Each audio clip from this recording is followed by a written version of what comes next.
Pendant des semaines, la tension s'est accumulée discrètement sous la surface. Puis, en l'espace de quelques heures, tout a basculé. Des rues autrefois calmes se sont remplies de mouvements. Les lignes de sécurité ont changé. Les communications ont ralenti. Et soudain, la situation à l'intérieur de l'Iran est entrée dans une nouvelle phase imprévisible. Ce qui distingue ce moment n'est pas seulement son ampleur, mais son schéma. Lorsque l'accès à Internet a été restreint, l'objectif semblait clair, perturber la coordination, fragmenter l'élan et laisser la pression retomber. Pourtant, c'est l'inverse qui s'est produit. Privés de communication centralisée, les affrontements localisés se sont intensifiés. Les groupes se sont réorganisés de manière organique. Les manifestations ne se sont pas réduites, elles se sont étendues. À la tombée de la nuit, plusieurs villes connaissaient simultanément des troubles.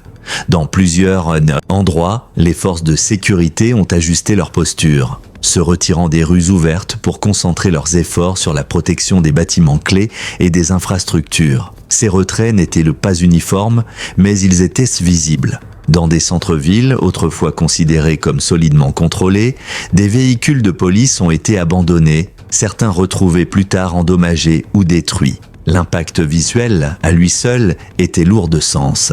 Une ville s'est distinguée plus que toutes les autres. Dans un lieu depuis longtemps associé à l'autorité politique et à une importance symbolique majeure, de grandes foules se sont rassemblées malgré l'augmentation des risques.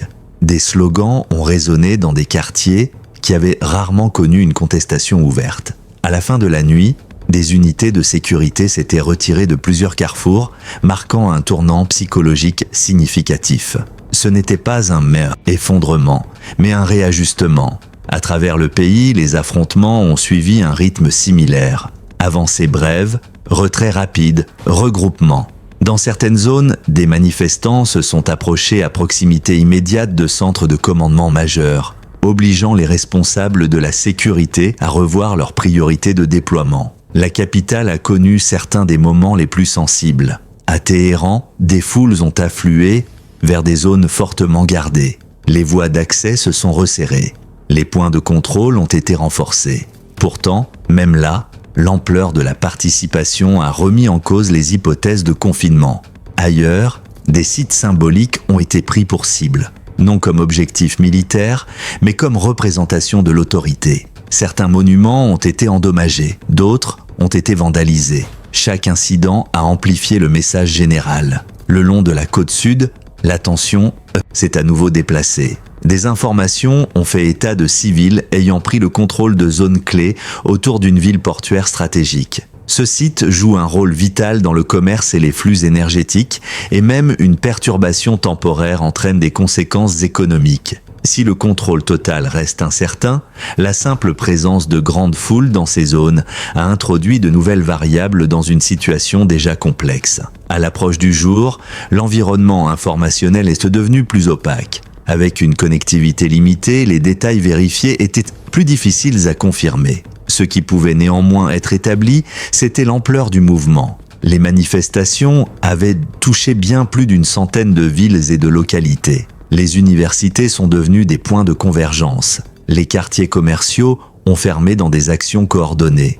Des conducteurs se sont joints au mouvement par des concerts de klaxons prolongés, transformant la circulation elle-même en forme de protestation. Des pertes ont été signalées. Des organisations de défense des droits humains ont fait état de dizaines de morts à l'échelle nationale, ainsi que de centaines de blessés. Les causes variaient, pression des foules, affrontements, action des forces de l'ordre. Les médias d'État ont reconnu l'existence de troubles, mais les ont présentés de manière restrictive, mettant l'accent sur des incidents isolés et de prétendues attaques contre les forces de sécurité. Des analystes ont noté un schéma familier, une communication qui précède souvent des mesures plus sévères. L'attention internationale a suivi de près. Des déclarations de responsables étrangers ont exprimé à la fois inquiétude, retenue et avertissement. Les prises de parole publiques ont insisté sur la surveillance de la situation, l'appel au calme et les conséquences d'une escalade.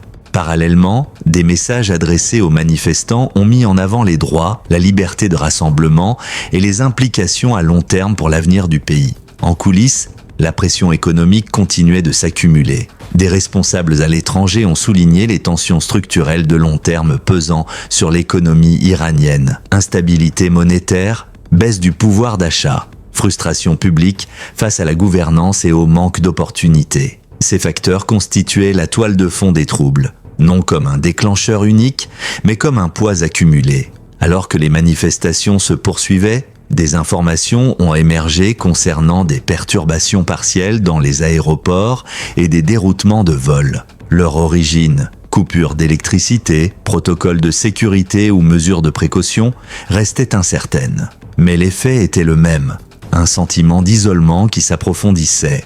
Parallèlement, les mouvements de hauts responsables ont attiré l'attention. Certains auraient temporairement déplacé des membres de leur famille à l'étranger. D'autres ont entrepris des déplacements officiels hors du pays accompagnés de proches. Ces gestes ont été interprétés différemment selon les points de vue, comme des précautions, des symboles ou des manœuvres stratégiques.